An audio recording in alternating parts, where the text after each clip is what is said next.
is 100% listener supported, and as a fundraising promotion, I have a kick-ass free gift for a $100 donation. 35,000 seeds. 25 years in the freezer. Long-term storable, 54 different varieties. So if food prices go crazy, the shit hits the fan, or if you just want to save tons of money every year by creating your own food like I do, grab our seed pack special. Just look for the banner on the homepage at freedomslips.com. Don't be a statistic. Don't be part of the problem. Be part of the solution. We need, as humans, to start taking care of ourselves and not depending on the megacorps to provide unhealthy, nasty food. Included in this package is also a DVD with 900 survival and off-grid living documents and the offline home canning how to do everything website all on the DVD. So when you're growing all that food, you know how to can it, store it, preserve it, etc. with all these documents. So thank you for tuning in to Revolution Radio at freedomslips.com. I hope that you will pick up this package and start learning to be free. Revolution Radio, freedomslips.com, where information never sleeps and freedom is one seed that needs to be planted.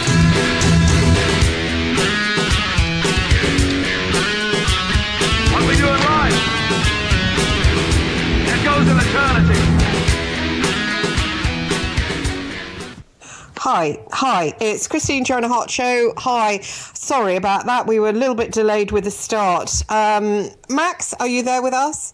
Christine, yes, I'm here. Oh, excellent. Brilliant. Yes. It's all been a bit rushed this morning. Morning, everybody. It's bright and early over here in London. We've got a hot sunny day. I was outside, so a little bit delirious coming in from the hot sunshine. So how are you, Max? Whereabouts are you today? Down in... I'm in Kent. I'm in Kent, yes. Excellent. Yeah. It's not, I mean, it's sunny. It's sunny here. It's definitely cold, though. It's definitely got a cold wind coming. Oh, really? It's quite warm here. I've got the window open. I was sitting out in the garden. It's. You're lucky. You are lucky. I think you're further down south, aren't you? Canterbury? Yeah, exactly. So that's southeast, is pretty much as far southeast as you can go. Oh, right. You're quite near our other guest, Miles Johnson. Waves over to Miles. Miles, are you with us? Yeah, can you hear me? Yes, I can hear you. Yes. I logged in and it was the other way around. Okay. I'm probably closer to New York than Max is closer. You're in the southwest, Miles, aren't you? I'm near Bristol. I'm in the middle of the south. Yeah. I know where you are. Yes. Which is about 200 miles away from Max. Yeah. Yep.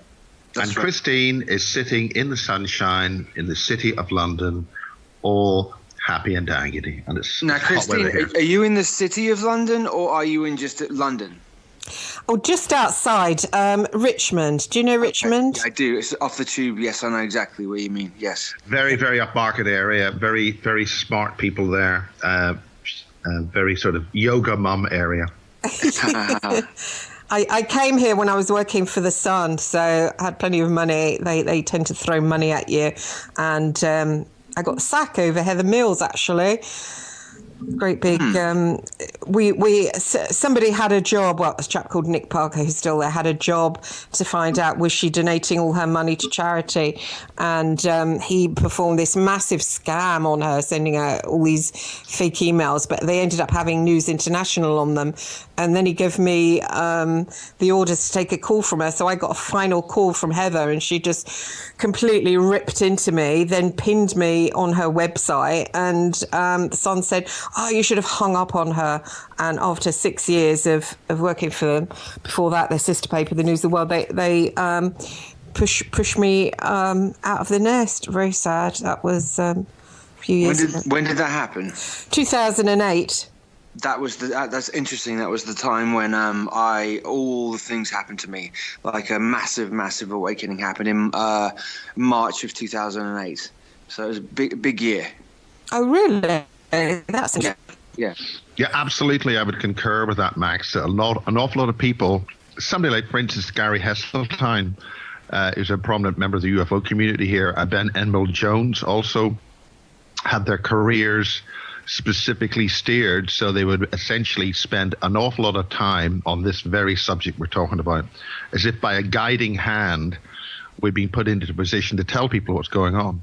Well, this particular thing happening now between the three of us is sort of creating itself. It's sort of somehow building itself as it goes along. Something is creating it outside of us.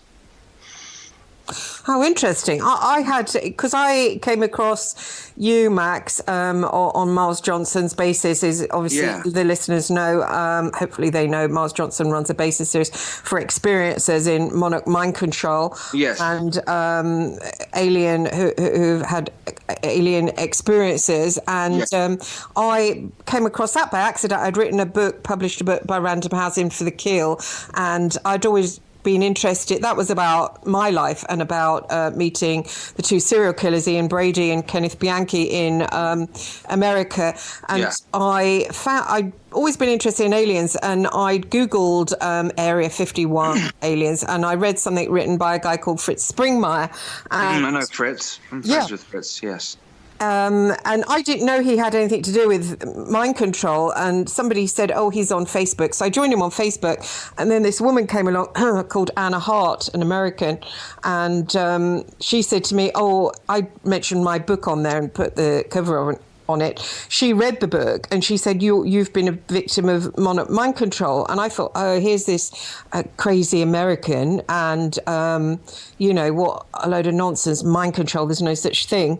I didn't realize Fritz was the lead person in it. And she said, well, I'm going to put you in a little group, you can write about it if you like, and she put me in this group. I still didn't believe in it, but then talking to the other people in there about things like having blocks in your mind when you try to go back and have memories, I sort of came to the conclusion that I might have had it done. So Googling the whole thing, then I found you, Max, your testimony on Miles Johnson's site. I think it's bases. What bases is it, Miles? 37.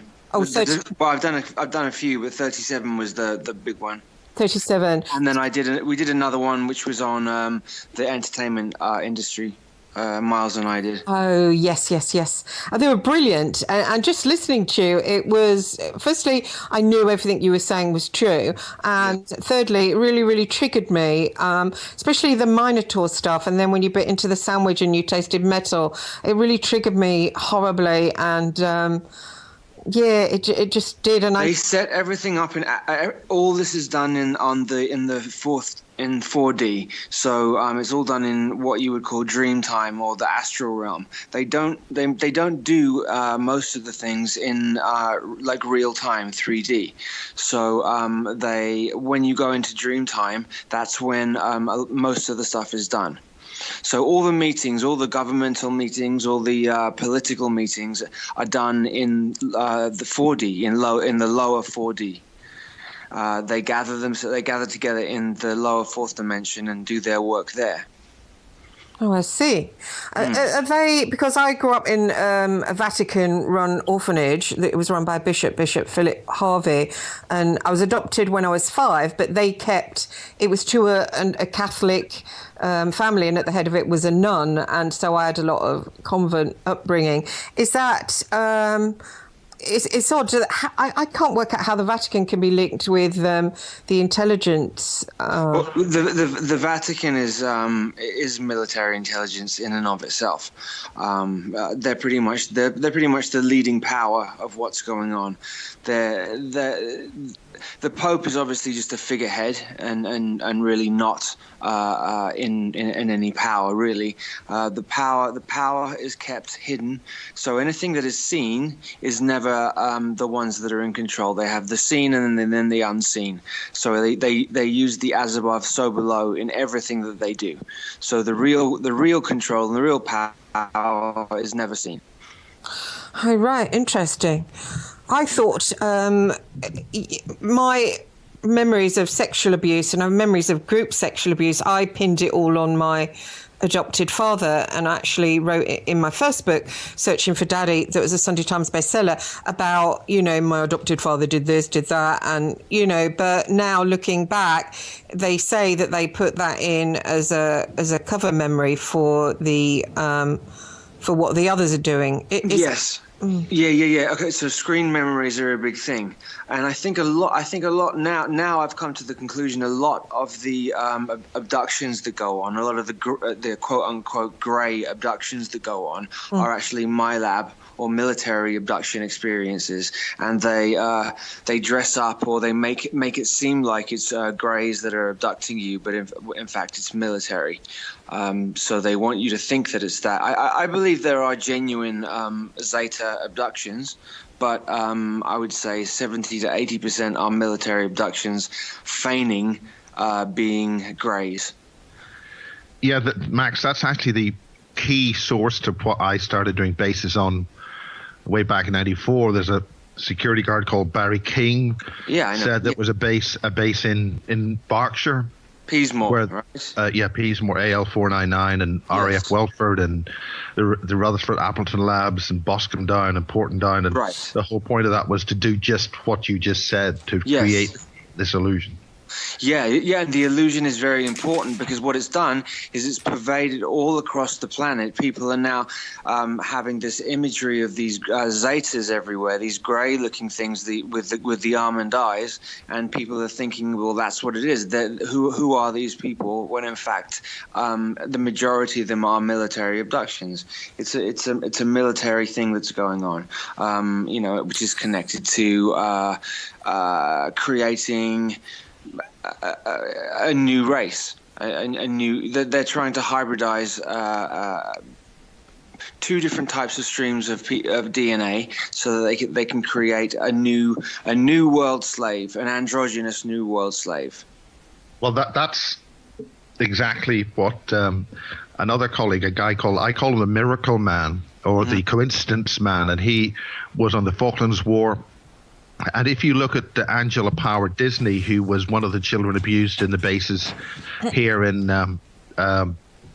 Berkshire, near Bath, and him, they almost look as if they're clones, but both are involved in this program. One of them is a thing called Project Oak Tree. Yes, Oak Tree. I know Oak Tree. Oh, yes, I think we talked about Oak Tree before, and Oak Tree was, from what I understand, was set in the 50s and early 60s, looking for specific DNA streams. They're looking for, I've talked about the tribe of Dan before, and the tribe of Dan is really the tribe of DNA. If you just switch the A and the N around, you have DNA. They're looking for the specific DNA which has abilities. Gifts, abilities, psychic abilities, and they're looking for that. So they tracked down mothers who had that, and then from there they were putting together in labs specific DNA, mixing it together, putting it in the womb of the mother, and then creating these children. There was a show in the 60s called The Tomorrow People, and they've picked groups of children who are then now put in positions. So they've trained them. Some of them would be super soldiers. Some of them would be serial killers. Some of them would be in the entertainment industry. Some of them would be politicians. So they place them in all different positions, and each one has this specific DNA, so that they can be in a position of power and further the agenda. Oh, so you've just described.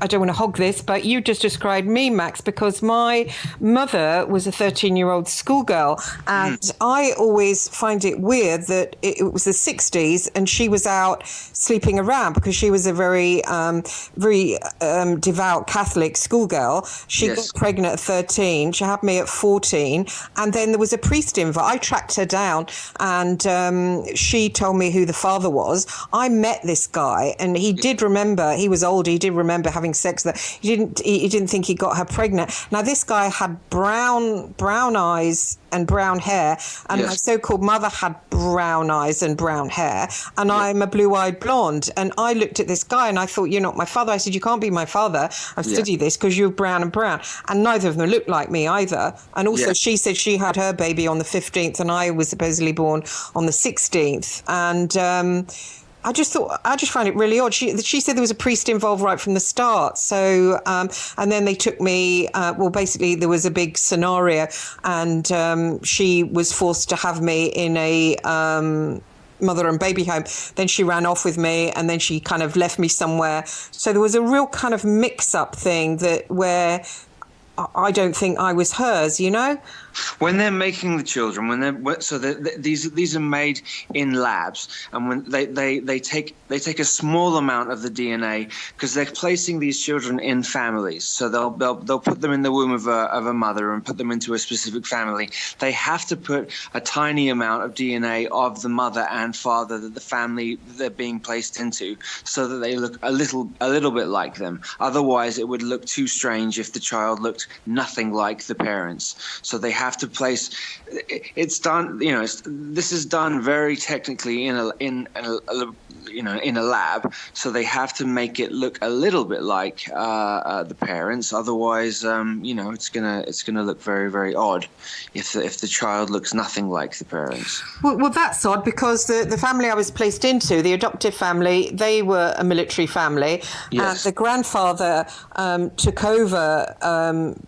over bringing me up for a while, and he looks like me. And oddly, I just found a picture of him when my mother died. I looked in the attic, there was a picture of him, and I just feel really, really drawn to it. And I'm looking at it now. He's dressed in full military garb, and I feel really strongly drawn to it. And I don't know if they used his DNA, maybe. Yeah, they very well could have done. They very well could have done. At the end of the Second World War, they had perfected doing that. Mengele had done so much experimentation on exactly, making these children that you could be right. You could be right on with that. And so, gosh, this is so creepy. Yeah, well, this is the whole point about. I'm sorry to butt in. Mengele, that the Germans were involved with doing these transgenic beings here in Wiltshire during the war. Mengele was working with. Believe it or not, Mengele was working with Crowley too. He was they were working together. And remember this, they have age regression technology. They had that certainly by the 50s. So Mengele and the rest of those Nazis are still alive. They've used, they should be 100+ years old, but they have age regressed themselves into their 50s. And they're still here continuing the work. Can I ask you, Max? Whenever I saw you, whenever I would listen to one of your you speaking, and sometimes it was with James Casbolt, but I think it was coming from you.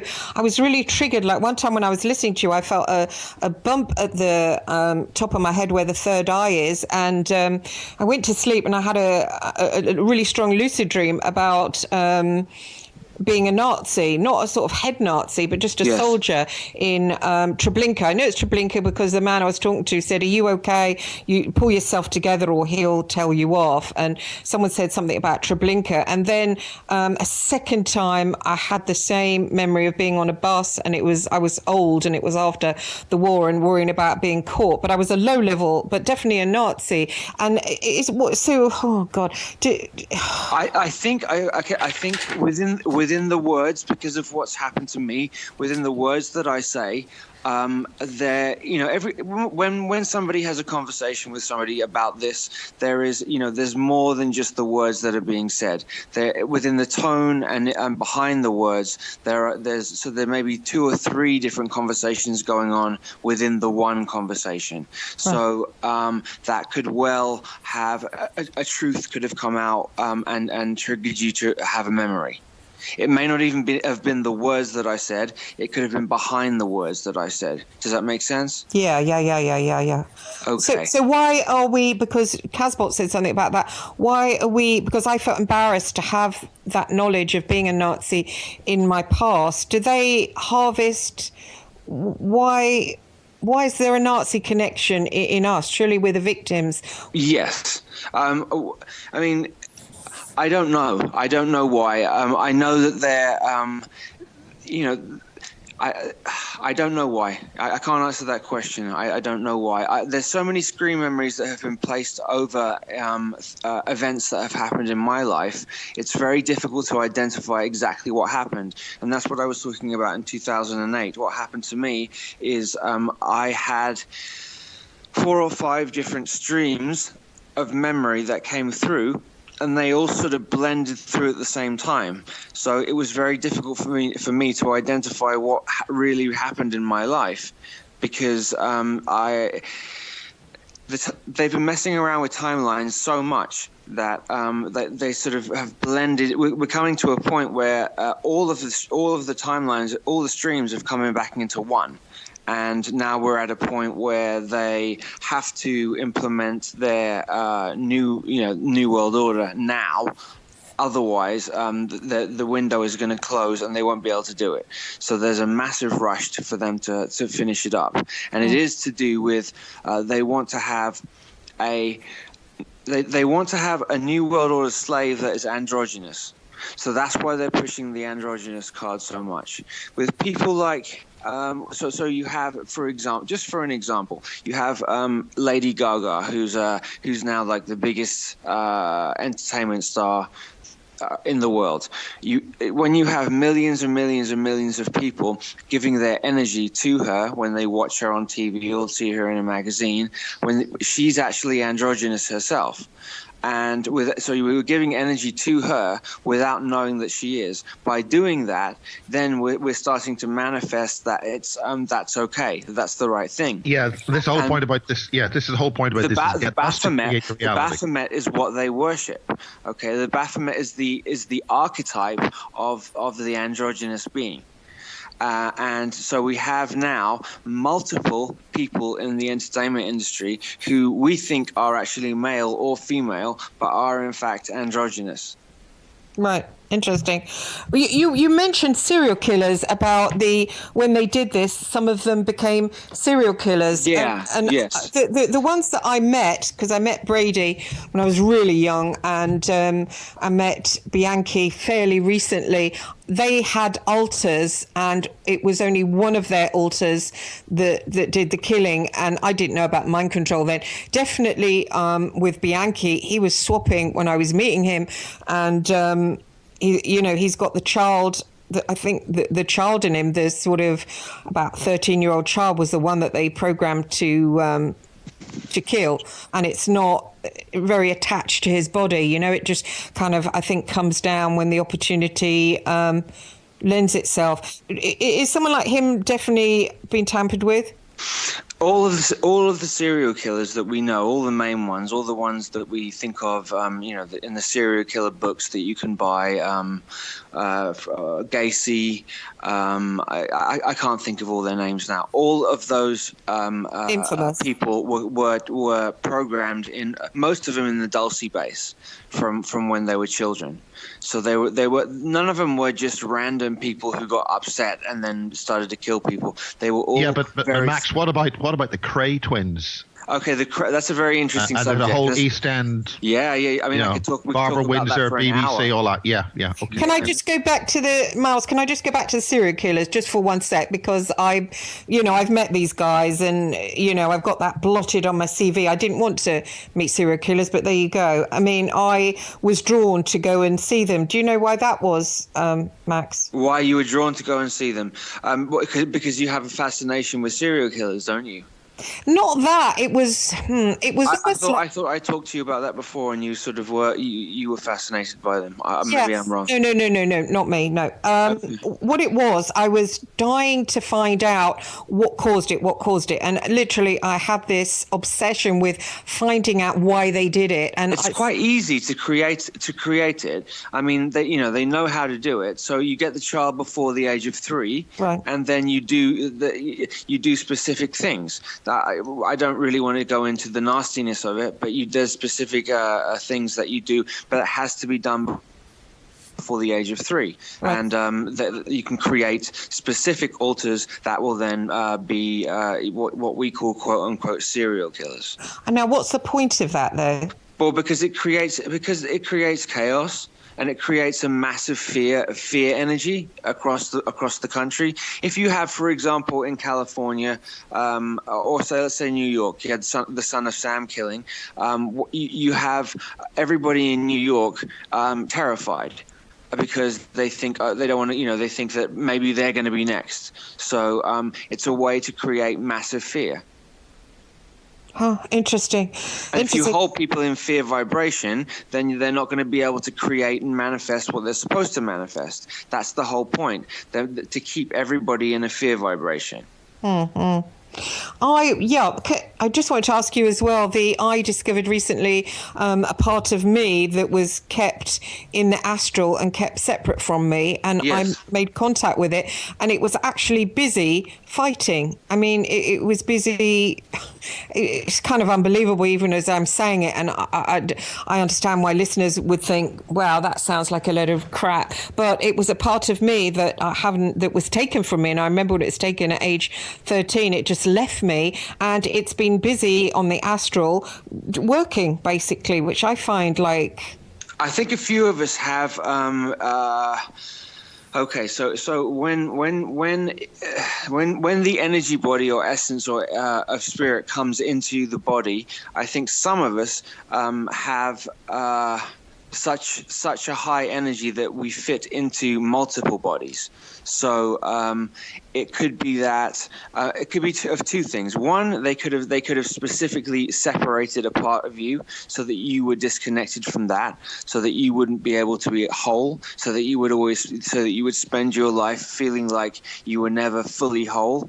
That could be one reason, or another reason could be that you chose to do that yourself, and that a part of you chose to separate off and go and work in the astral for all this time. No, I think I think they cut it off at age 13, and it was age 13 I found the book on Brady, and it was like I wanted to find out what had happened to him so I could heal what had happened to me. And I thought these serial killers were, well, only two of them I went to go and see, and above other, I was also looking in other, I was always looking for a key or for that part of my missing part of myself, how to get it back. And I eventually found it, obviously, through writing one of the books, I suppose, so I was on the right path.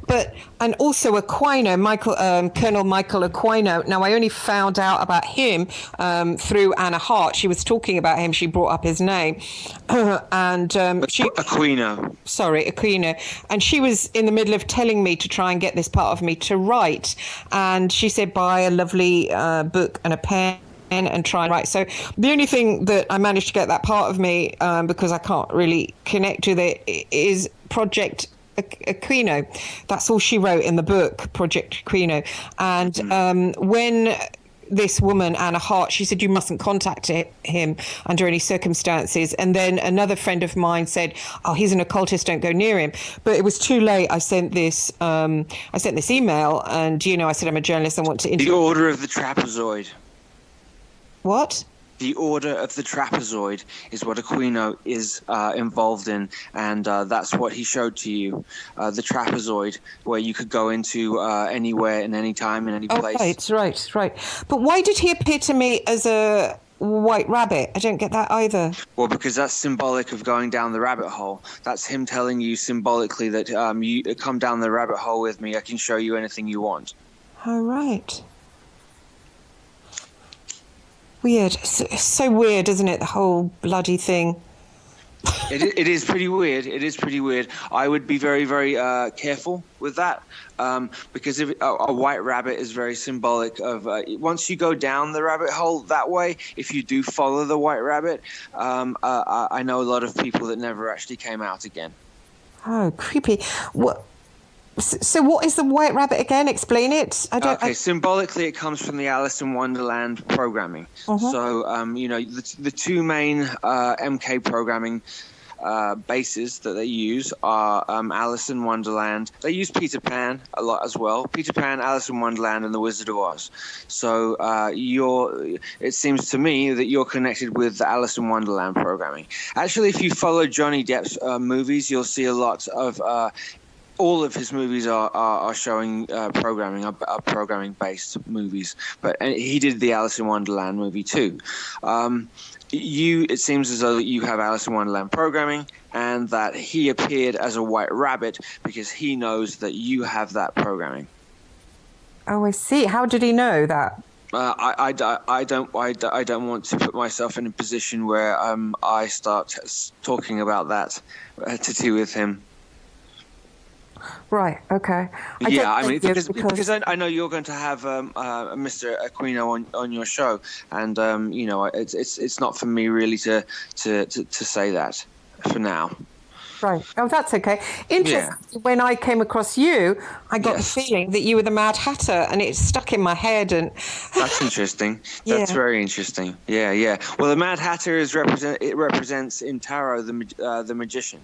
So that's interesting.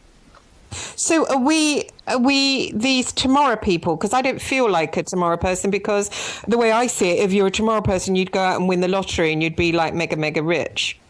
What? Because it's you think that it's based on money? You think? Do you think that is that what that is? I don't know. I would just think that someone who's a tomorrow person would have powers and then would make themselves rich. Well, I think that people on that level of vibration understand that having a lot of money isn't the way to go. So that having a massive amount of money also, money is energy, and so if you have to have a lot of money means that there has to be a lot of other people who don't have any money, because it makes it out. There has to be balance. So that if you're in that vibration, then having a vast amount of money would mean that there would be millions of other people in poverty. Oh, I see. Interesting. Christine, that's why you don't have any money at the moment. You're being given that vibration. What do you mean? Well, that's why you're broke right now. You're being given that experience because you're looking at the money energy. You don't have it, so it's being given as a. This is an example. It's been given to you as a personal experience. I totally agree with you. Oh, that's interesting, because I did have a lot of money working for 2 decades for the press. They throw money at you. They just throw it at you. Yes. And then all of a sudden not having it, it's made me... But I became really, really arrogant. I just really did think I was better than other people. And it's like being in a cult. And I felt out of touch with normal people because I just felt, well, I'm superior. And it does have you in that tight Murdoch cult, and you feel part of it. So sort of that's that's that energy force feels that energy, the energy force that controls this planet is pure arrogance. That's what they are. I mean, that's what they feel. They feel like they're they look on the goyim, quote unquote goyim, which is the masses, as peons, as nothing. And it benefits them. The more people who have nothing means that they have more, because it's an energy balance on the planet. Money is just time and energy. So it benefits them to make more people have less money, because then they have more money. So are we breaking out of our programming? So they've wasted time, haven't they, in programming us, because now we're not going to work to their agenda. Couldn't they work that one out, or are we programmed and this is part of it? They knew this was going to happen anyway. They knew that there was going to be an awakening, and so they are putting into place and putting their chess pieces into positions to try and stop that from happening. That's why there's cell phone towers placed everywhere. That's why they're pushing the transhumanism agenda, to make sure that as much as they can that people don't wake up. And remember, this is a war on the heart. This is an attack on the heart. They have control of every other chakra or energy point of the body. They've controlled the base. They control the base energy very, very easily. That's the easiest point to get to, which is anything primal. All the primal urges that we have, it's very easy for them to control that. They control the sacral energy. They control the third eye energy, but they can't control the heart. And for them to completely control this planet, they have to break and control the heart. And they are doing the best they can to do that. Didn't they oversee, though, people like us waking up, or and blowing the whistle on it, or They knew that was going to happen. They knew that was going to happen, but they are countering it by doing what they're doing. what? They're pushing they're making the masses. So it's to do with the collective. Right. Okay, so there's a few of us who are having this conversation, and this is affecting a few of us, but the masses have no idea that this is going on. So they're relying on the fact that the rest will push it through, and we won't be able to get this information through to them. Oh, I see. And of course, we sound like nuts because they've put in stuff like Alice in Wonderland and woo-woo stuff. Yes. They've done as much as they can. Well, this is a massive character assassination too. You know, they want to make this look as crazy as possible. Yeah. Is that why they put in all that child stuff? Yes. Jesus, that's just... So who's the brainchild behind it? Is it the fallen angels? Who's the brainchild behind that stuff? That's an interesting question. Who is behind the whole thing? Is that what? Who thought? Who is it? Really Mengele that thought of? Yeah, let's put in the fairy tale stuff. No, he's not. He's not the head at all. But he's an arm of the Psy War. He was one of the minds behind. Whose brain thought of that though? Whose brain thought of? It's more of not just one brain. Right. It's a stream of consciousness. There's a stream of consciousness that's doing this, and this particular stream runs through thousands of different people. So you could call it a fallen angel. You could call it that.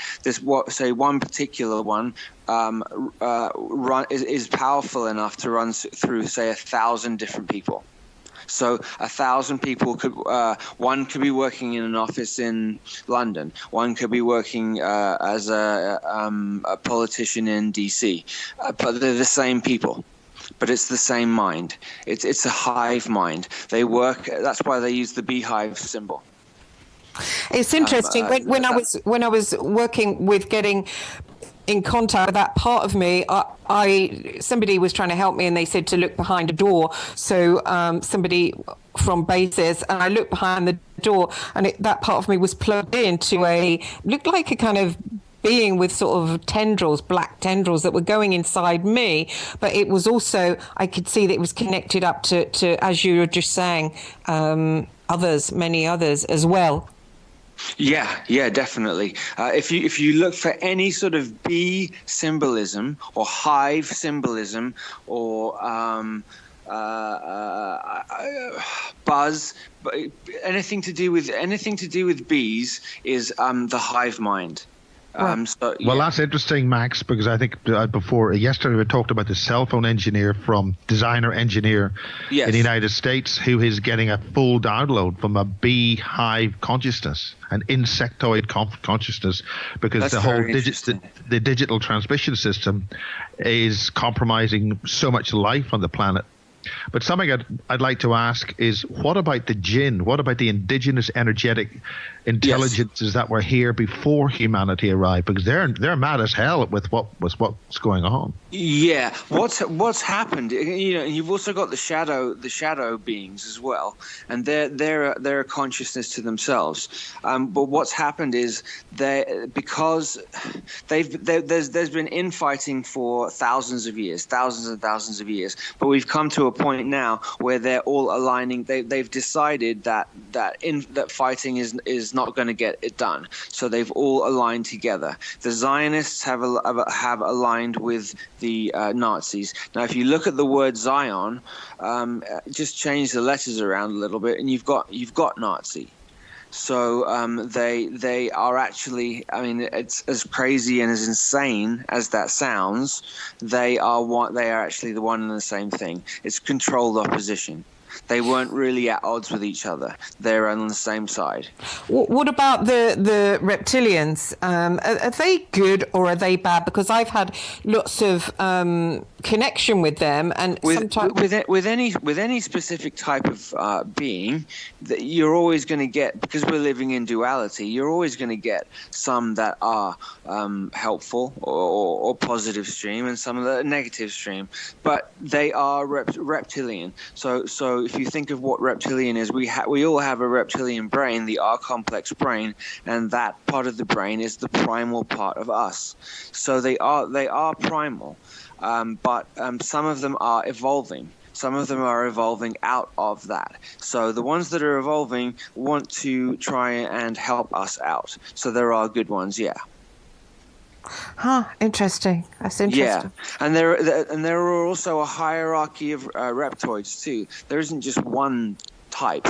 There are three. That you've got the at the top, the ruling ones are the Orion queens, the ones from Orion, the Orion reptoids. They look like dinosaurs, basically. They're above the Anunnaki. The Anunnaki have been in control of this planet for a pretty long time, but they have to hand over now power to the Orion queens, and they're the ones who are in charge of the whole lot. What did you call the Orion queens? Yes. Why are they called queens? Because they're female energy. They're negative female energy. Well, this is what Stuart Swerdlow was saying, that the existing lot are moving out, but the new lot are coming in, but it's not going to make any difference to us. But I'd be interested to ask, Max, you appeared on a TV program on Channel 4 quite recently in the UK. It was The Great UFO Conspiracy. The great show, yes. It was really brilliant show. And the wonderful thing about your section of the interview, if anybody can actually get hold of it, I think it must be on YouTube or somewhere by now. It's actually you can. I found it on Sky the other day. It's on there. It was on there. On where? Excellent. On Sky. On Sky. Yeah. Right. Yeah. Well, your interview had a couple of problems. It was bleeped out. Even the questions you were asked were bleeped. I know. Would you be able to tell us what you had bleeped out? Miles, I can't remember. So I know, but if you could, it would be fascinating. If we could get it, and you could show it to me, I could tell you. The viewer should note that the way that it was bleeped. I was surprised why they bleeped that out. I don't know why they did.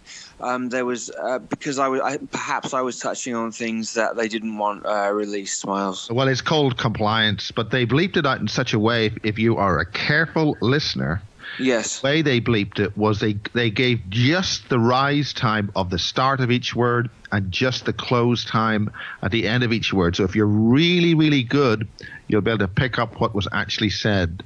Okay. So if you listen to that, they've left enough of the word in so that if you could just pick up, you can sort of add. I think that was done intentionally then. Yes, absolutely. So the bleep meant that they were compliant, because all television programs under this tyrannical, destructive organization called Ofcom in the UK have to go through a thing called compliance. So that is why so many people who watch established mainstream media get really annoyed when they bring on this idiot skeptic to completely poo-poo everything the other person has said. It's called compliance, and people have got to understand that's part of the law, the Broadcast Act. I heard him. I heard what he said. He was listing stuff. Back to the Orion reptilians. Why are they feminine? Where's the male gone? Where's it gone? Okay, so if you want to take out, if they've done this to a number of other planets, okay, so what the mentality of these particular beings is conquer and destroy. That's the way that they think. So if you want to take out and destroy and control the planet, the first thing that you have to do is you have to take out the males. You have to take out the male energy. The positive male energy will fight and defend. Okay, so they are emasculating the males of the planet. First of all, that's the main thing that they're doing. It's kind of apparent. I don't know if you can see. Oh, The Bruce Jenner the thing that happened with Bruce Jenner was very, very, very calculated. It was to show the populace that they could take a strong male athlete, an Olympic athlete, and turn him into a female in front of your eyes. They're doing that to once again emasculate the male, and this is being done in worship to the Baphomet. And Baphomet is female. The Baphomet is androgynous. They want to create an androgynous race. They want the people of this planet to be the ones that are left. That they want to reduce the population. But the ones that are left, they want to make androgynous. But you were saying about these Orion reptilians that they're called Orion queens. And Where's the kings? Where's the Orion kings? This consciousness itself is negative feminine consciousness. I don't know where the males are. Okay, so what I do know is I know that what they are. Wow, that's interesting. Negative female energy, I've felt myself a victim of it all my life. It's the worst energy. It's far worse. Negative female energy is hidden. It's all below the surface. Right. It's you could call any of the military intelligence agencies negative feminine. Or even the mafia, negative feminine. Yes. Anything that is hidden or below the surface is negative female. Serial killers, their crimes are feminine. I've known that for a long time. Absolutely. And the serial killers themselves, they're always feminine. It's like meeting women. They're like women. Totally. Yeah. Okay. And what they're doing is they're putting the people of power in positions of power, and they're all they're all very, very feminine. They're all into anything. As you move up through the ranks of the military, you've got to do homosexual acts. That's part of it. Even the rank of colonel. Okay, if you look at the word colonel, it's spelled COLON, and then you have obviously AL at the end. That's colon, right? Oh. Okay, so that's connected to that's connected to that as well. All of the high-ranking anybody high-ranking military has to go through homosexual acts, and also in the entertainment industry, music. It's a must-do thing. That's because this energy is negative female energy that's running this planet. And are they the Draco reptilians?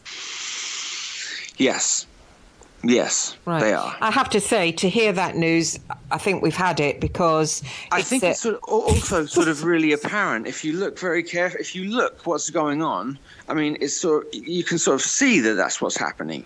I mean, it's quite apparent. Even if you talk about Obama's wife. I don't want to say too much or insult anybody, but Obama's wife, that's a man. And there are many, many celebrities, like I said earlier on, that we're going, that we're worshipping and saying, to, and they are not the gender that we think they are.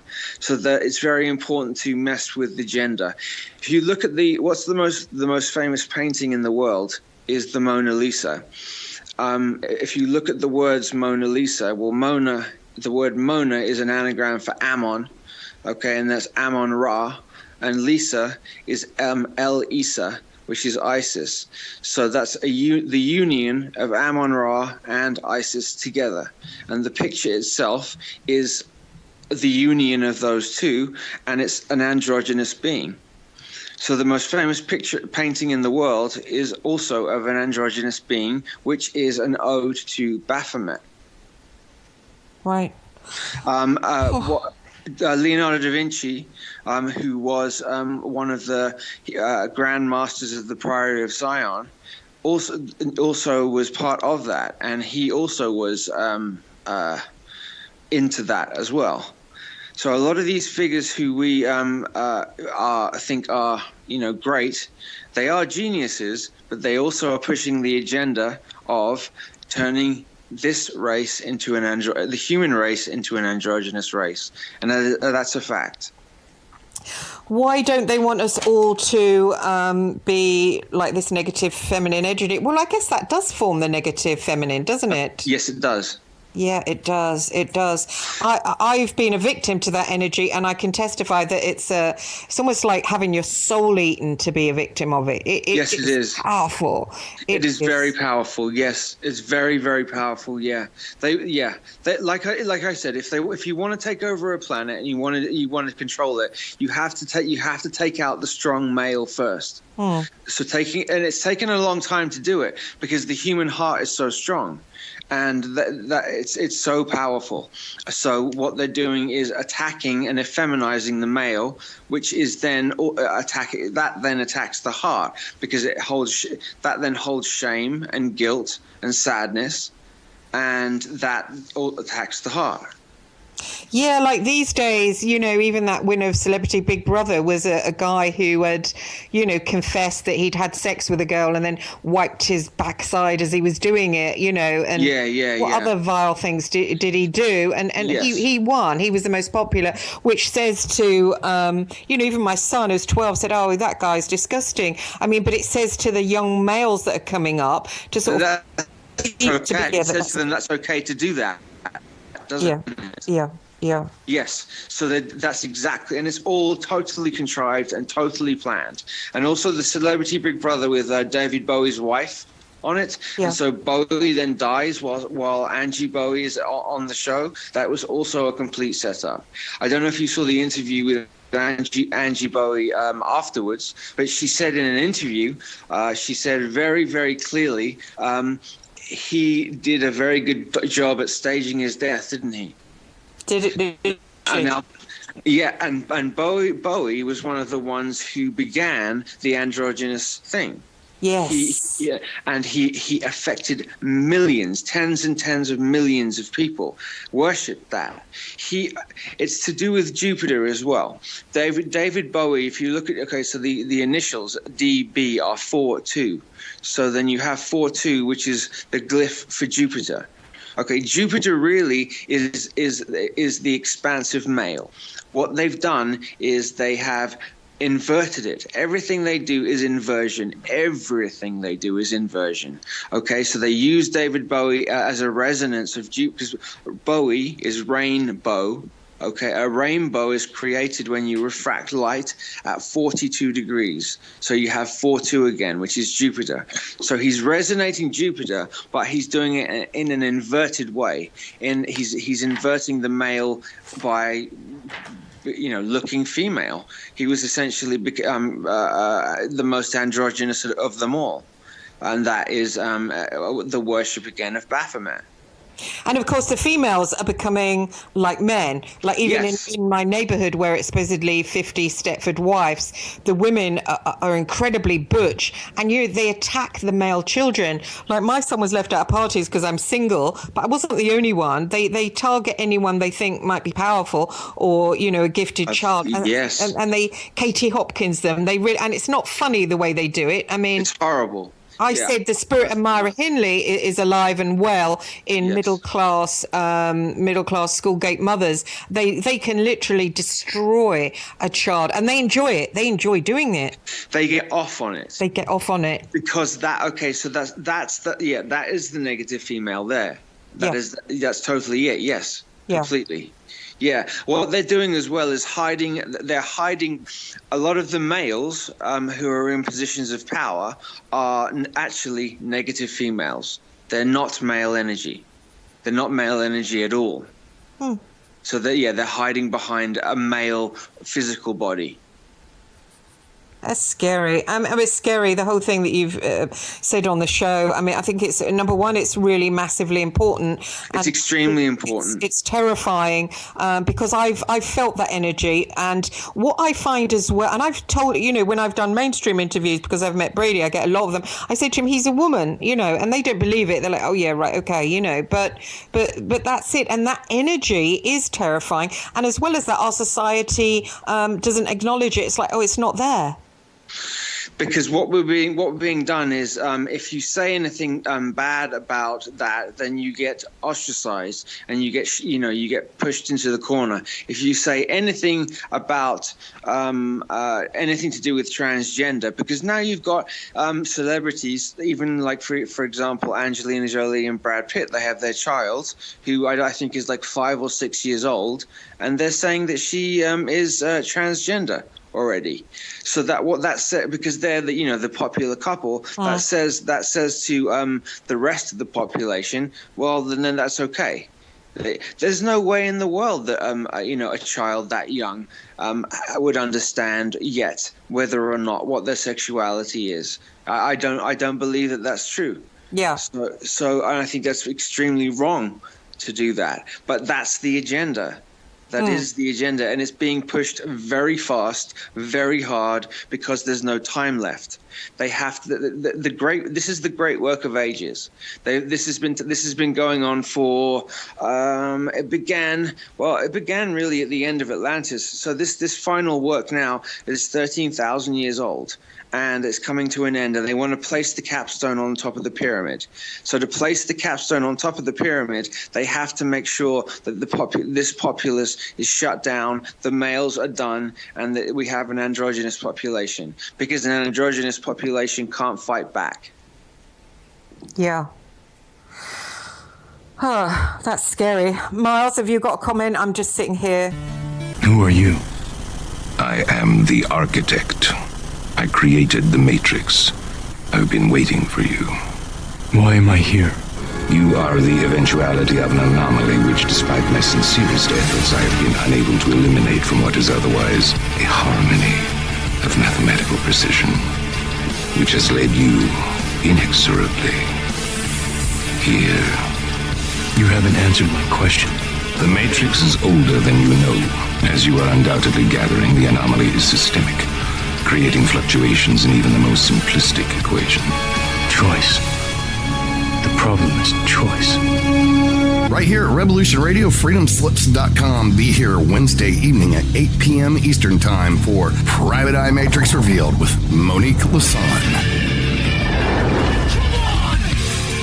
This is Thomas, a.k.a. a Mad Painter. I'd like you to join me Monday nights, 10 p.m. Eastern Standard Time for Open Canvas. Don't forget to bring an open mind. Yes, folks, that's right. Bring an open mind to an open canvas. Again, that is Monday nights, 10 p.m. Eastern. UFOs to government corruption. This is Revolution Radio, freedomslips.com. You don't need to expect us. We're already here.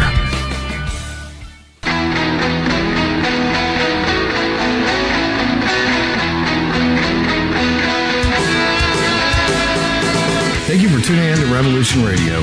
Here at Revolution Radio, we believe in freedom of ideas, freedom of speech, but above all, we believe in freedom of existence through self-reliance. This station is 100% listener-supported, and as a fundraising promotion, I have a kick-ass free gift for a $100 donation. 35,000 seeds. 25 years in the freezer. Long-term storable, 54 different varieties. So if food prices go crazy, the shit hits the fan, or if you just want to save tons of money every year by creating your own food like I do, grab our seed pack special. Just look for the banner on the homepage at freedomslips.com. Don't be a statistic. Don't be part of the problem. Be part of the solution. We need, as humans, to start taking care of ourselves and not depending on the megacorps to provide unhealthy, nasty food. Included in this package is also a DVD with 900 survival and off-grid living documents and the offline home canning how to do everything website all on the DVD. So when you're growing all that food, you know how to can it, store it, preserve it, etc. with all these documents. So thank you for tuning in to Revolution Radio at freedomslips.com. I hope that you will pick up this package and start learning to be free. Revolution Radio, freedomslips.com, where information never sleeps and freedom is one seed that needs to be planted.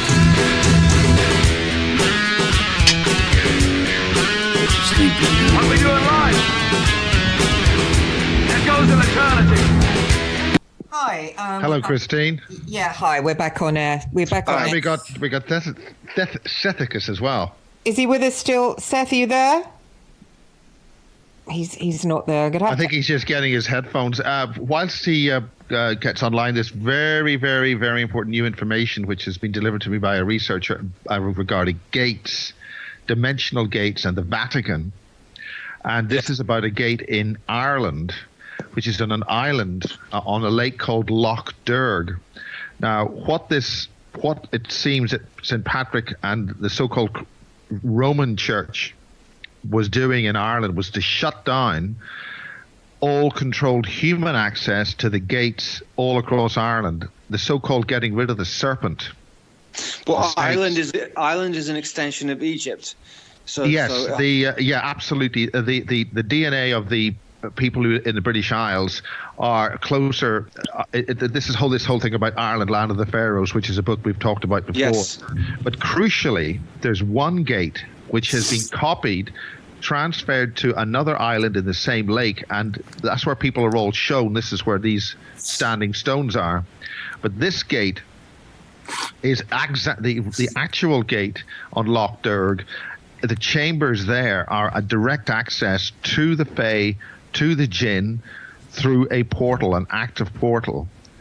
And this particular researcher has been there, but what the Vatican has had access to is they copied that gate.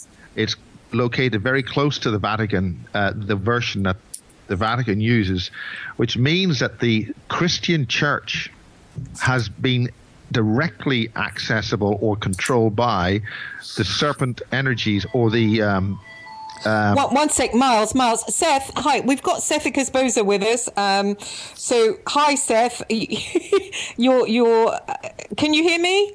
Yes, I can hear you. Oh, hi, welcome to the show. I was trying to get you to. Good morning, everyone. Hi, hi. I don't know. I can hear you, Seth. I can hear your mobile. So feel free, join in. It's like a round table. But I can hear everything that you're doing. So I don't know if you want to mute. If someone else is talking, press the mute button. Then when they finish, go in with what you want to say by unmuting. Yeah, I don't have a mute button on this end. Oh, okay. Don't worry. Just be aware we can hear. Everyone can hear everything. Any I think it's a little blue button at the bottom of the screen on Skype. If you put your mouse down to the bottom, there's a little button comes up with a microphone. That's how you mute. It has a line across it, Seth. There's a circle with a microphone, and there's a cross on it or a line on it. It doesn't really matter. Okay. Yeah, it doesn't matter. It's normally hidden. You have to put your mouse at the bottom of the screen. Okay, So don't worry. Cool. Everything's cool on your end, like. Yeah. Yes. We can hear. Just be aware we can hear. Everyone can hear anything. Miles, where is this?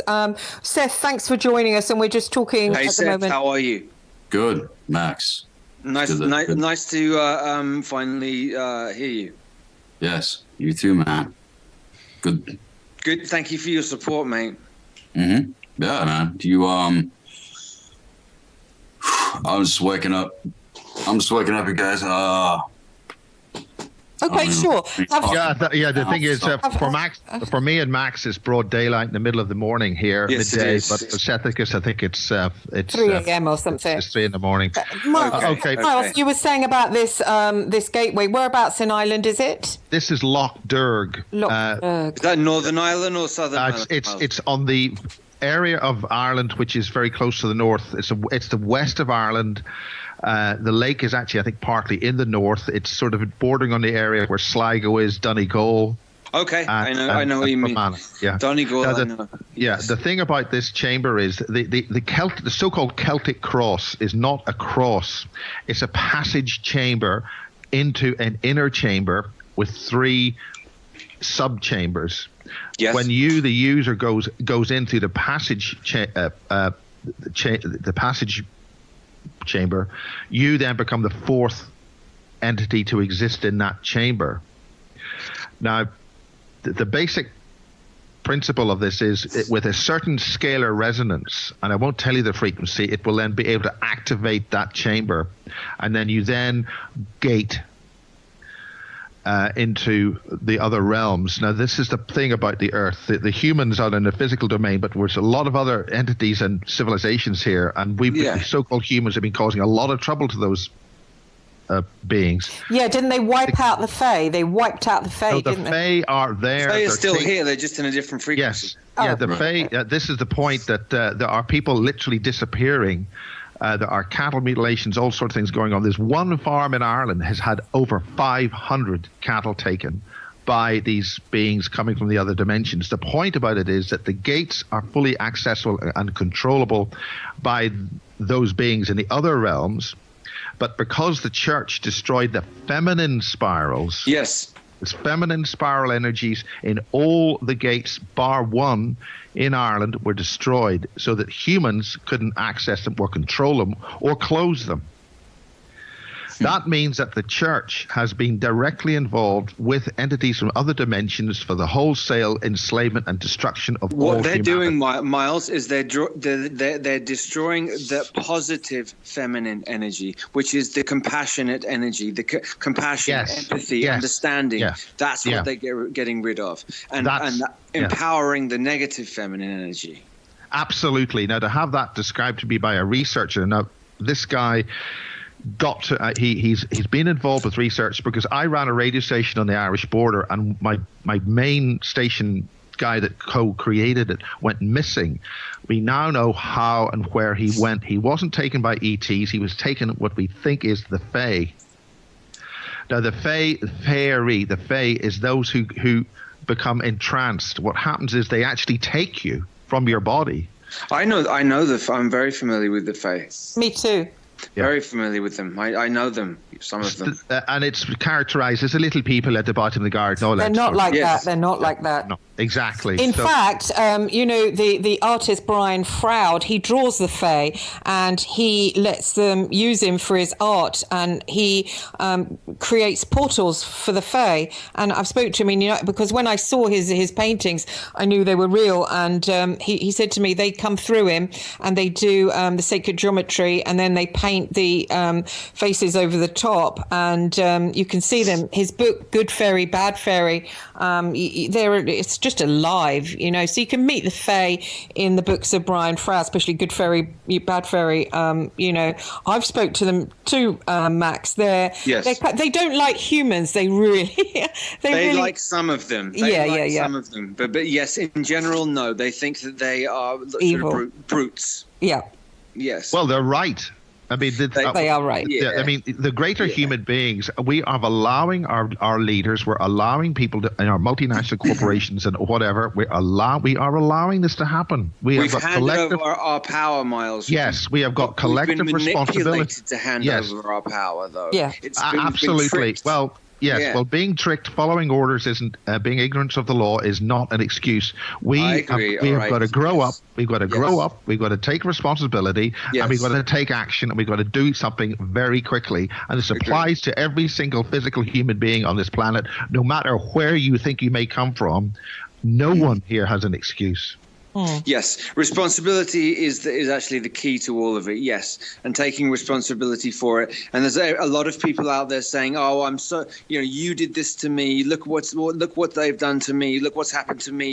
You've done this. You've done this." Well, no, that's not true. The person has created it themselves because they've handed over their power. So it's time to take responsibility and take the power back for ourselves.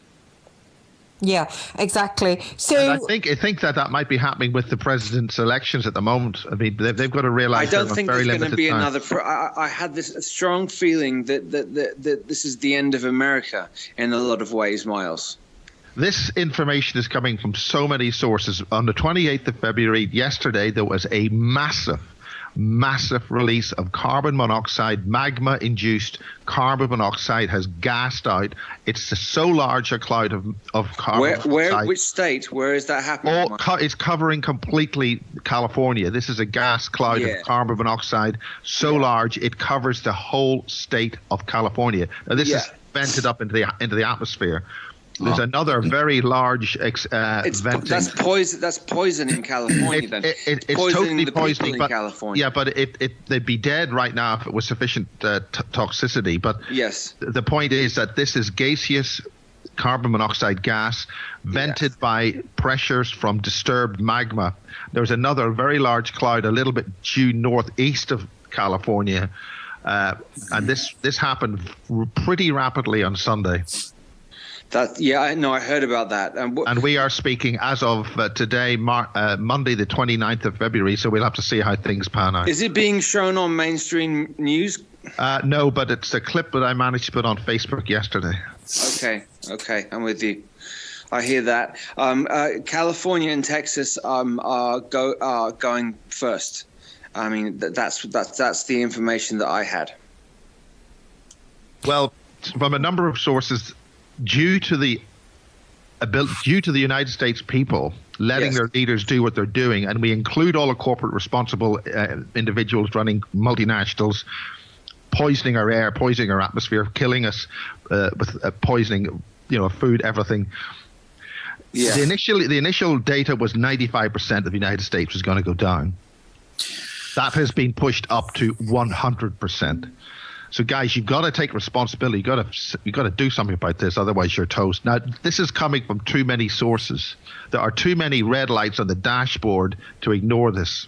I have there's a lot of people I care about very much in California, in Texas. So in this.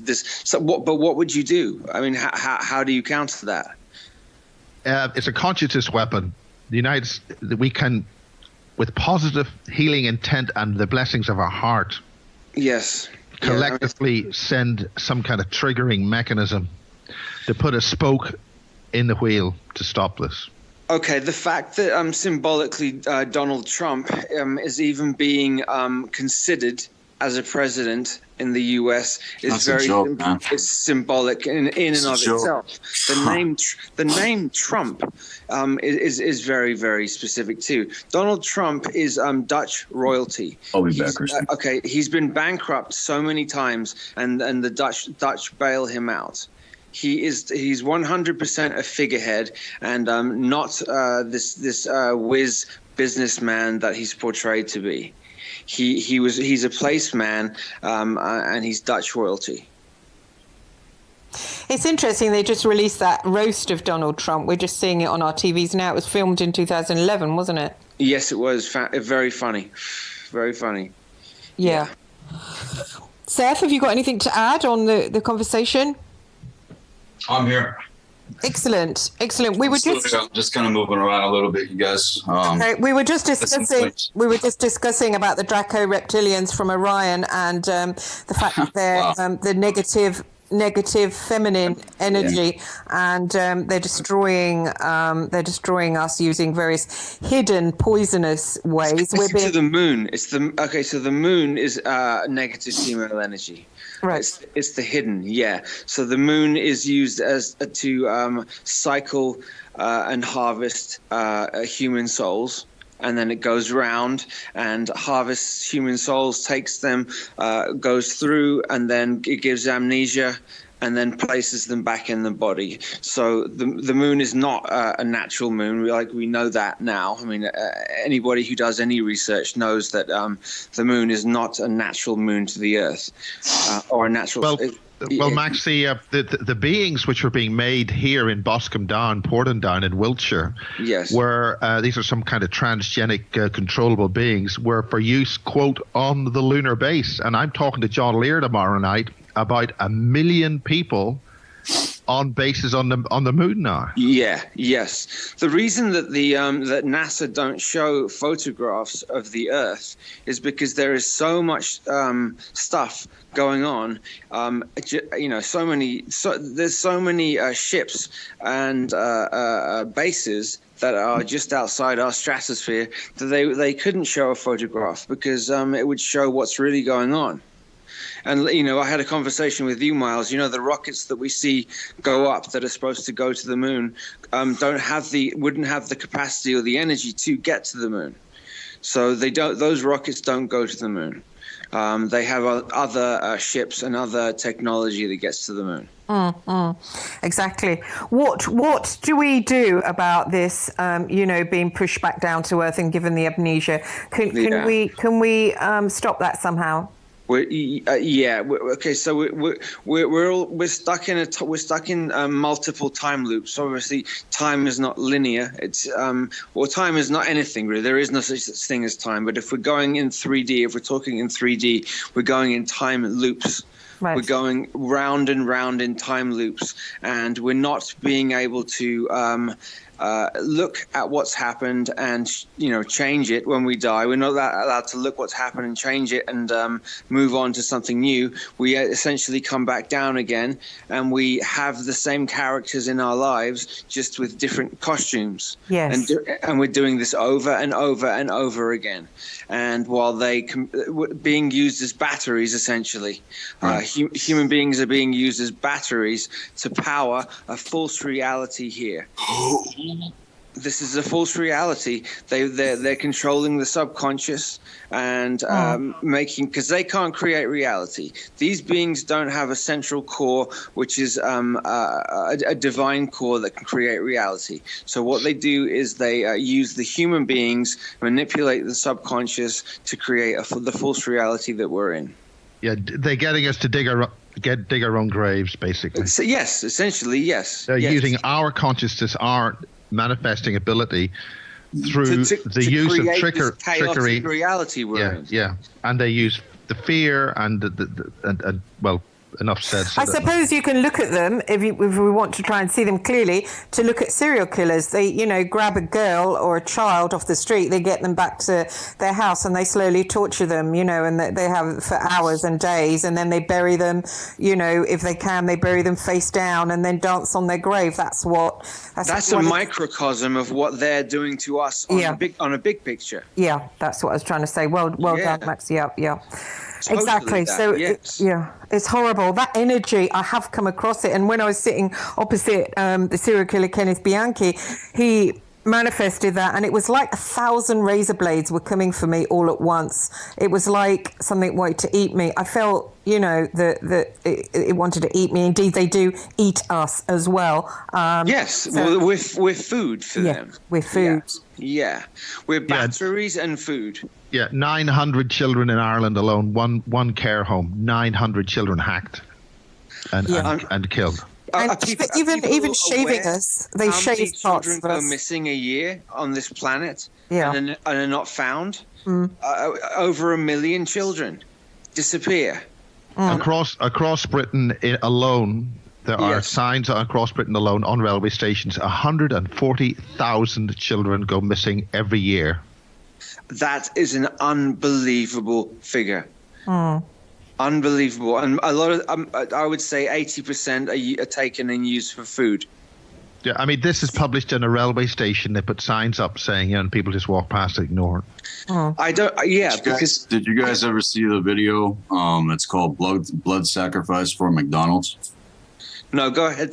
Tell me about it, Seth. Well, it's this particular Zionist named Finkelstein. I forget his first name, but it's all out in the open now, man. They're letting you know what they're doing with what the children, the victims of this situation, and it's pretty much being told that all the I'll just say it, it's really graphic. All the dead bodies that are being used in sacrifice rituals and stuff like that is being ground up and put into the meat, and then put out. Yeah.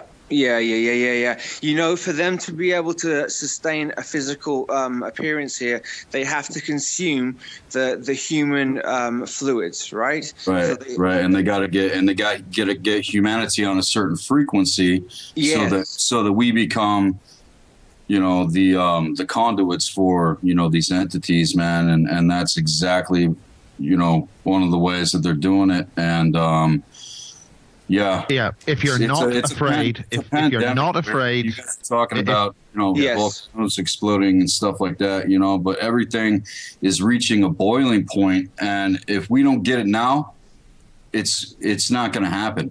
There's a window now, right, Seth? I agree with you. There's a window opening now. 2 years, man, to really, start squeezing, because we got the chokehold on everything. The evidence is all there. It's all out in the open now. Okay, What are we going to do?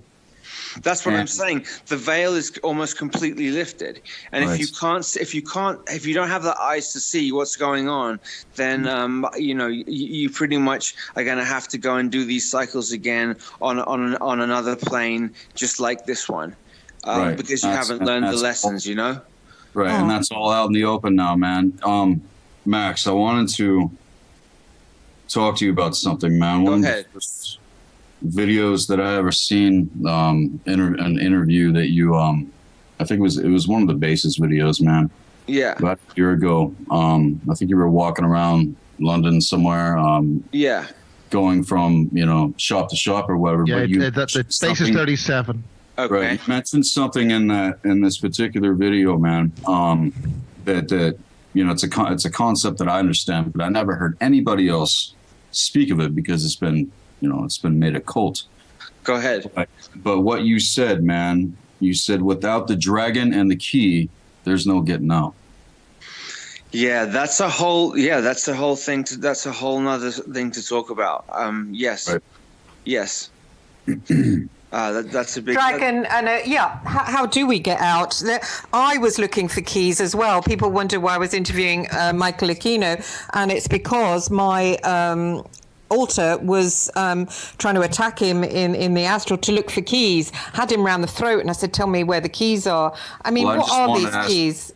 I wanted to ask Max, what is that to you, man? What is the dragon and the key, man? Okay, so when any monarch in the UK takes the throne, the Archbishop of Canterbury is the one who stands in front of the throne and says his piece. He has words to say, and he stands in front of the monarch, whether it's a king or a queen. And one of the last lines that is said is, "And the dragon gives you your power." Okay, this is what's said. Okay, so dragon is representative of Draco. Okay, when I said key, it can be a physical. If it can be a physical key, you can hold on to a physical key. You can find a physical key, but the key itself is what I meant is an ankh. Okay, you know what an ankh is? Yes. Okay, an ankh. When you see in Egyptian times when they're holding an ankh is actually a male and female symbol in one, right? So it's that's the mystery, man. Yes, it is, and that allows time travel. It also opens portals and doorways. Okay, so it would allow you to leave this frequency. Right. It would allow you to step out of this frequency. Right, and that's the real mystery with all of this. Male and female need to come together. Exactly, and that's why I said about the Mona Lisa. Without that happening, man, with the manipulation of polarity, it's not happening. Well, you know what what we're doing right now, even this conversation we're having right now, it seems like it's only small and affecting a few people. It's not. It's resonating massively. It's resonating through way more than you could possibly imagine, out through the stratosphere. So, but by doing this, we're changing timelines. We're changing the way that people think. Even people who are not listening to it, they're being affected by it. Right. So let's. Let me go over what you've just said, Max. So basically, the ankh is the male. I'll Google it later. It's the male and female symbol into one. So basically, we have to find our soulmates before we can escape. That's an interesting one. I don't know if that you have to do that. I'm not sure if you have to do that, but that's there.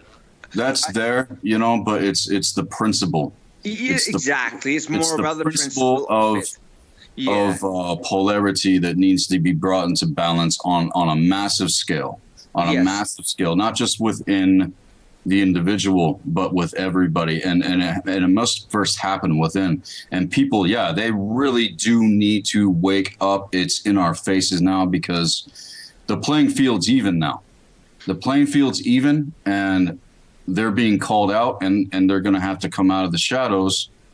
And that's why they're trying to invert sexuality. That's why they're trying to do that. By inverting sexuality, they're taking away the divine masculine and feminine. The Ankh itself represents the divine male and female in one thing. Right. Okay. So once we understand and can be a divine male and a divine female throughout the populace, then we sort of re-raise the vibration and we step out of this time loop. Yes. Oh, that's interesting. And how do we do that? How do we become divine male and divine female? You got to go through the process. Go into your heart. So go through the what? You got to go through the process of initiation, and you got to get in, and you got to heal your own systems inside of yourself. It's a lot of it's the bringing of the heart. The heart is blocked. You bring the heart with unity of the being, the rest of your whole being, the heart. Yes, because they can't get it. That's like I said earlier. That's the thing. That's the final thing they're trying to do. They've got to do that. Okay, for example, I did a post on that. When with Kurt Cobain, it's just an example here. He was somebody that the population, millions and millions and millions of people loved. And then he didn't kill himself, by the way. He was killed when he was murdered. The effect on the human heart, it was damaged collectively, damaged very, very powerfully. They want to do that. So 9/11, when 9/11 happened, it smashed the human heart again. So they're setting up a contrived incidents that will attack the human heart. That Madeleine McCann going missing again. Once again, same thing. Yes. All these pedophile rings. All these pedophile rings are also an attack on the human heart, because what they're doing is trying to destroy innocence.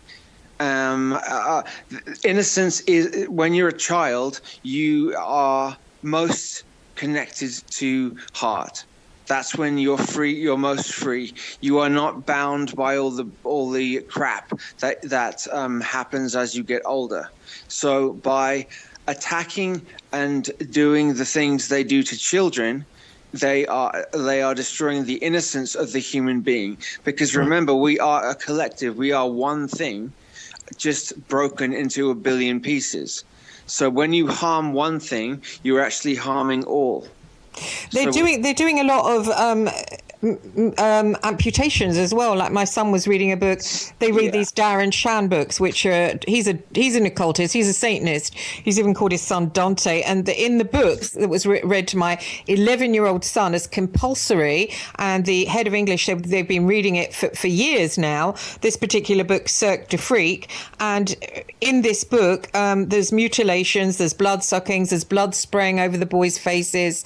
The boy then decides that being a normal member of his family is boring, and he wants to go with this older man and become a demon. So he climbs in a coffin, and then the older man comes and takes him, and he climbs on the back of the older man as the older man like sucks his fingers in a very sort of in and out the mouth way, and then they fly off together and become a serial killer. Now I tracked down Shan and I said, "You're disgusting." I said, "I want you to get all your books and take them out of schools." And he said, "Oh, I believe in Christ. My books are window dressing. The demons are window dressing." I said, "Come on, at the end of it, the boy ends up a serial killer." And he said, "No, they didn't serial kill the guy. They just sucked his blood. A jogger in the park. That's all right then. Huh? Yeah, that's all right then. What a piece of shit that is." Darren Shan. What they do a lot is they do the recreation of what happened, because then we're going through a reset of what happened in Egypt with Set and Osiris and Max? Well, essentially, any species that allows its children to be harmed, any species that does not protect its young, will terminate. So The young human unprotected, not with Red that. And the next book in the series was Tunnel of Blood, where, there was a little boy in there that I'd complained about at the first school who was watching pornography. He was a little Polish boy. He was going on his laptop watching homosexual pornography. Now, I complained to the school when he told my son, but seemingly everybody knew about it. The secretary at the school, who had a boy the same age, she said, "Oh, I just told my son to stay away from him." And I said, "What about the poor boy that he's doing that? What is he going to grow up to be like if he's doing that at age 10, for God's sake?" And that same boy, my son noticed, was lapping up Darren Shan and is reading ahead Tunnel of Blood and whatever filth that man puts out. And schools ignorantly, heads of English, let that go ahead. What I said to that head of English, "Have you read that?" But he's a best-selling author. Okay, right. Okay. I think we've lost Max, Miles. He'll be back. Okay. Are you still? Yeah, Seth, you're ahead. So, Seth, do you want to carry on with what Max was saying, the recreation of what happened with Set? What happened there?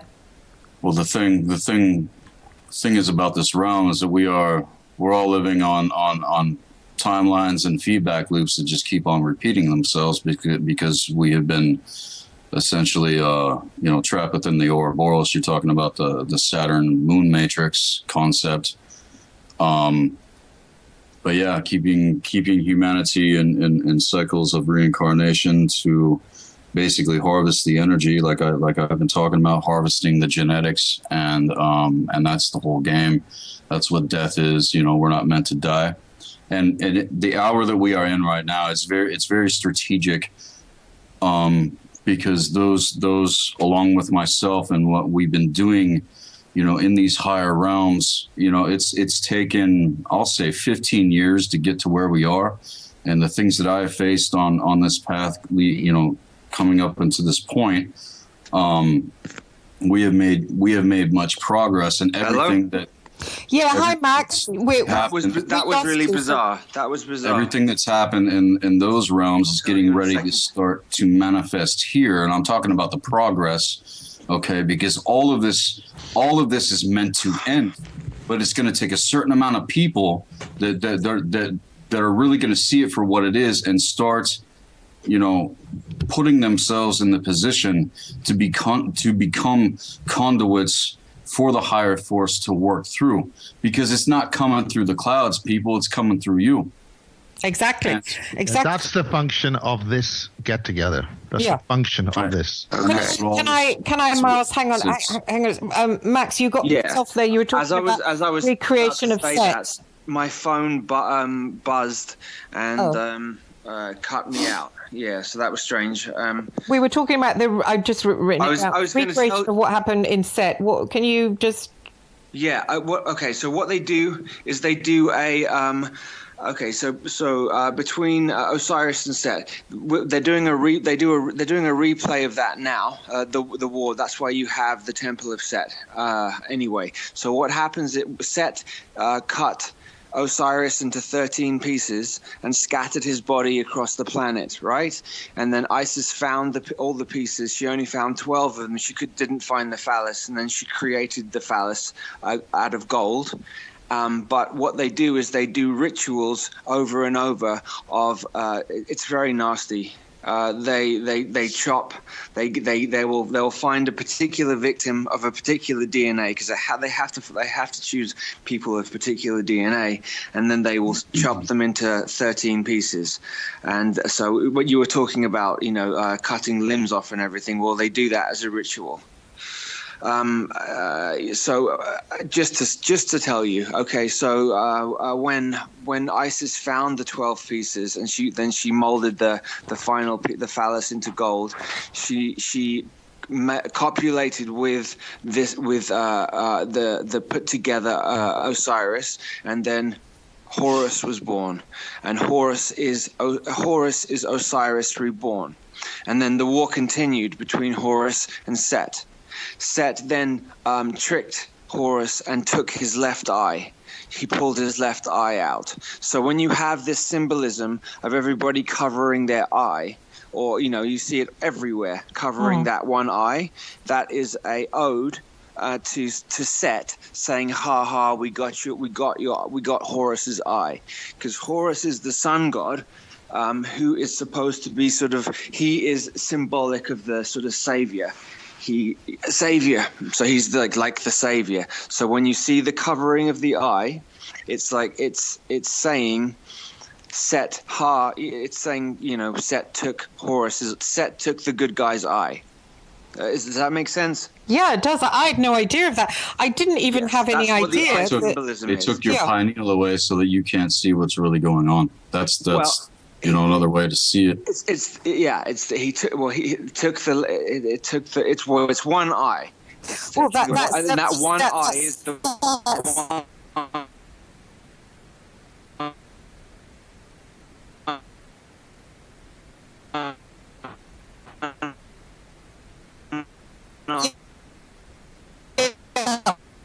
Hang on. I think we're.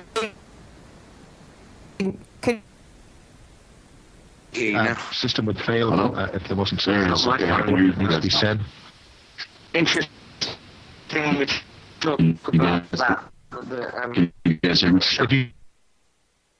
If you talk again. I can't hear Max. Miles? No, you're going off a little bit. Miles, I can hear me. Max? Miles? Just. Yeah, it's a standard. Use our intention to clear the line. We've got some scuttlers on the line. As soon as I started talking about the Egyptian thing, everything shut down. Yeah, it's intentional, so we can use our intention to fight it back. Do you know why? Because that's exactly what is going on at the moment. Yeah. It's all coming out in the open, and I'm personally going to call them out on my ends because it's we already know everything that's going on. What's the solution, right? Okay, so the solution is and what you talk about and what you're talking about with the dragon and the key, man. That's There's a lot more I could tell you about that. Actually, right. Seth, that's like a maybe an hour show. Also, Miles, there's a whole big thing I'd like to talk to you about with the Krays, because the Kray brothers are very symbolic. They also the K, the letter K is very important. K is the 11th letter of the alphabet. Okay, so when you have KK, that is 1111. And 1111 creates a Stargate, okay? So when you have 1111, it opens a Stargate or a portal. Yes, it's interesting Max, it's interesting the resonant frequency for that portal in Ireland is 110 hertz. No, sorry, cycles. 110. Yeah, 110 cycles per second, not hertz. Acoustic wave, okay? Okay, so then you have 11. So then you've got there's a Stargate there. So why the Krays important? I don't understand. The Krays are Kathy Morgan did a lot of work on this, and Angela Powers also done some work on this. But what does it mean? I don't understand. They're part of the MK Ultra program. Oh, okay. They're both MK'd. Then one of them is connected to deeply entrenched in the pedophile ring that's going on in the UK. The one that connects Cliff Richard, the one that connects Savile, the one. I mean, I don't want to. I could say all the names. Okay. Why do they keep bringing out these movies? Well say them. You might, Max. I would suggest you say them before this broadcast. I got a phone call from a local will making company, and then. That's a hint. If anybody, just in case, You can say them, Max. Go ahead. Say them now, Max. Yes. Use the present. I'm a little bit reserved on saying too many of them, that Miles, because I think it's the fair. Last time I did on this show, I started to get a lot of how would you say, being severely watched, but.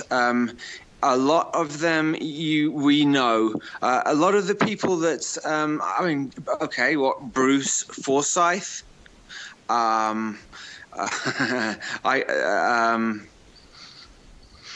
I think Max, what you're basically saying is just about anybody that's appeared on BBC television as a primary entertainment. The main ones, are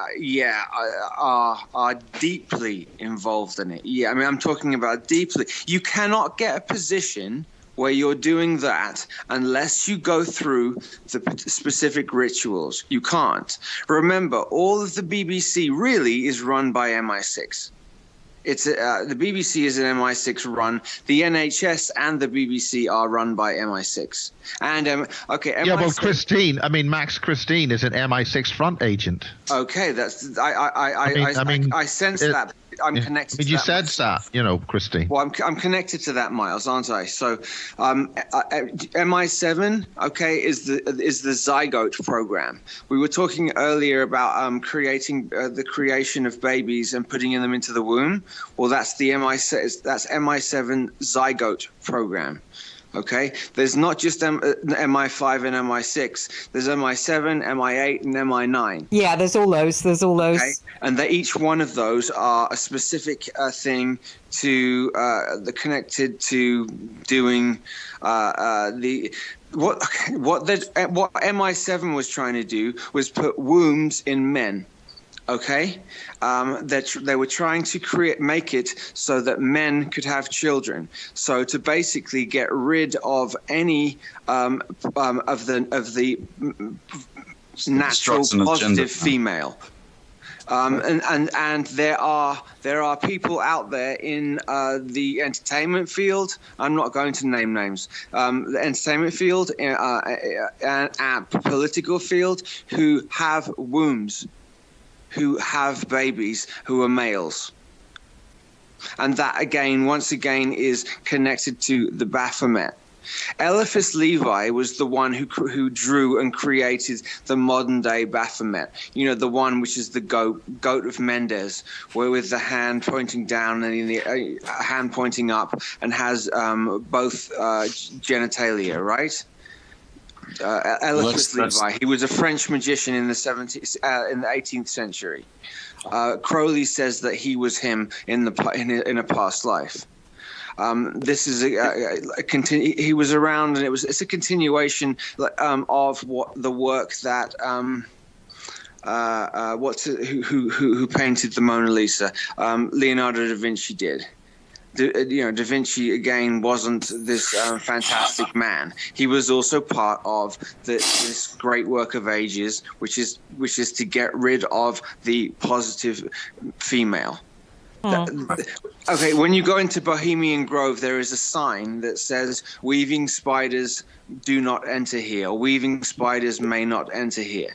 That means women may not enter, because they feel that the female is the positive feminine is a danger to the project that's going on. And the divine feminine has been relentlessly attacked throughout the eons, man, because they do fear that power. They do fear that power, but that, people in my circle, and obviously we've been a network. We've spoken a little bit online, man. Yeah. It's the culmination of everything that's happened throughout the eons has led up to this point. It's very strategic what's happened.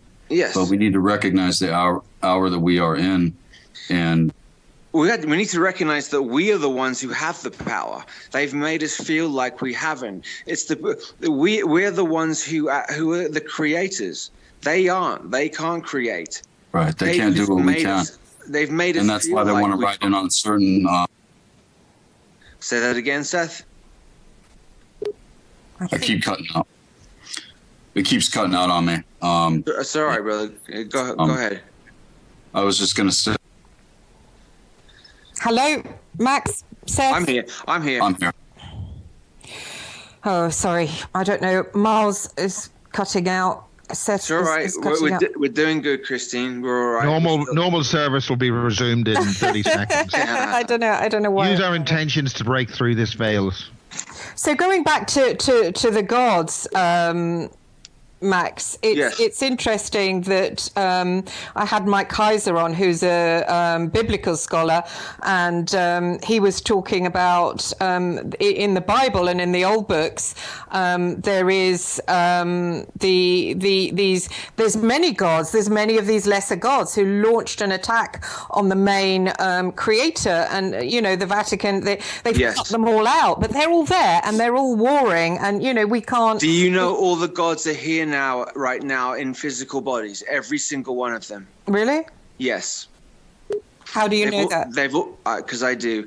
I know because there's just some things that are already encoded in my cells when I was born.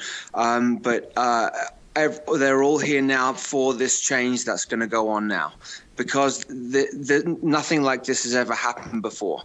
So they've all incarnated down here now to go through this change, to experience it. Because the experience we're about to go through is like nothing else that's ever happened before. Interesting. So where are the gods now? If the lesser gods are here, I mean, where's the overall god? The overall God. The overall God is everything, isn't it? The overall God is just pure love that runs through every single thing. Can you guys hear me? Yes. Oh, Seth, you're there. Sorry, it sounded like you hung up. Wow. No, I'm not hanging up. It's interference, straight up. Miles, are you there too? Folks, rather than waste time saying, are we here, because we've only got about 8 minutes left, just say what you got to say and keep it quick. Okay? There we go. So back to... Okay. And this will be published as a basis 37. I would like to say that I want to say that Miles and I are speaking in Poland, in Warsaw, on April the 22nd at a global conference, which is going to be a big platform to put out what we're talking about now. And I think that that's going to be a big step forward. And I think it's going to be a massive shift and change. So this is very important. It's in Warsaw, the Polish have woken up. They're really, really keen to find out more information about this. There's important reasons for that, which I think, Max, we discussed earlier, but involved certain things that the Germans, the so-called Nazis, did. It's but also there's a very good colleague, very important. There's a guy called Kieran Lee Perrin, who's a brilliant man in Croydon. It was really good to see you two meet for the first time. Yes. He's one of the TIs in England. He's got a head full of implants. He can prove it. And he helped paint this house here in Devizes, the middle of it. It's just outstanding. So where can people get tickets for that then? This is online. It's in Poland. It's in Warsaw, and that's a very good point. It's the global. Well, you can go to if you can get Madeline. What's Madeline's last name, Miles? And Nemo. I'll put this up on the link on this on the basis, which is going to go up as a basis 37. Excellent. Okay, Excellent. Yeah. Put that up. It's going to go up as a basis 37 because Max spoke. That's really a big Max basis, so it puts it all in one place. Yeah. Okay, that'd be brilliant. So it's fascinating what we've come to, and just to say quickly, you can reach me as Christine Joanna Hart Show. Reach me on Facebook, Christine Joanna Hart, and if you want to donate, my PayPal account is to keep me on air. My PayPal account is warnernews@sky.com, and please find me on Facebook. And on Wednesday, my next show, we're going to have Mike Heiser, and Mike Heiser is a biblical scholar who's just published his book, The Unseen Realm, and it's all about these ancient gods that we've come to the conclusion at this. We're talking about these lesser gods and the wars about the lesser gods. And he was saying actually that it's Shaitan doesn't exist. Shaitan is actually the word for attacker. And or the adversary. Yeah, and the what I didn't realize is it's one of the lesser gods that is causing all the trouble here. There was a covenant, I think something to do with the Garden of Eden, between this lesser god, and this lesser god is called the what is it called? The Lord of Death. I don't know which one. Have you heard of that, Max? Lord of Death? The Lord of Death. You'd have to give me the name of it. There's lots that could go under that name. Oh, right. He's one of the gods. There's probably many different names for him. But, I didn't even know that there was such a thing as lesser gods.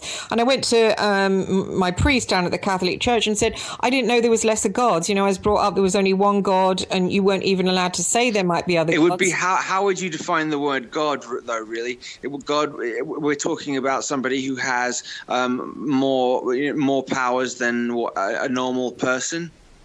I think the gods, they're just nearly as powerful. We've spoken of this, Christine, on our last episodes. You know what I'm saying? Yeah, nearly as powerful as God himself. I mean, yes, powerful. I mean, we're this a lot. This is a very strategic hour that we are in, a very poignant moment, and I'm calling for alliance, straight up, because without us coming together, without male and female coming together like it is on this show, those of us that know the difference, those of us that have been through the trials and have been through the fire to come up into this point.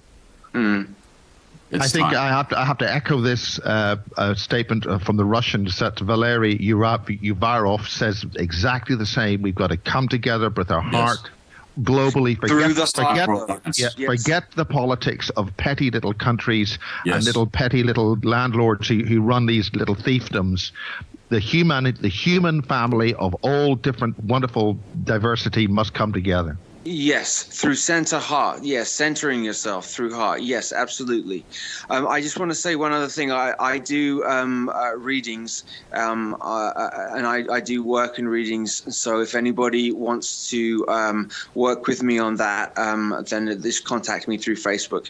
So I'm just putting that out there.